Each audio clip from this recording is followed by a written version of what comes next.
Bismillahirrahmanirrahim. Assalamu alaikum. There is only one corner in this world which you can improve. Do you know what is that? It's you.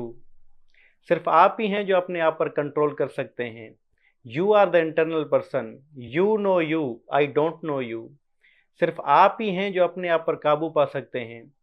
दूसरों के ख्यालात, जज्बात और एमाल पर आपका इख्तियार नहीं होता. आप अपने बच्चों को भी समझा सकते हैं, उससे अच्छी तरबियत दे सकते हैं, लेकिन उसके दिल और दिमाग को कंट्रोल नहीं कर सकते. यहाँ तक कि अगर आप किसी को सज़ा या इनाम भी दें तब भी उसका रद्द-ए-अमल उसके अपने इख्तियार में होता है. लेकिन जो चीज़ें हमारे इख्तियार में हैं वो है हमारे ख़यालात, हमारे जज्बात, हमारे फ़ैसले और रद्द-ए-अमल. इसलिए बड़े मुफ़क्किरीन और सूफ़िया हमेशा ये कहते आए हैं कि असल ताकत ये नहीं है कि आप दूसरों को कंट्रोल करें, बल्कि असल ताकत ये है कि आप अपने नफ्स और अपने आप पर काबू पा सकें. शुक्रिया.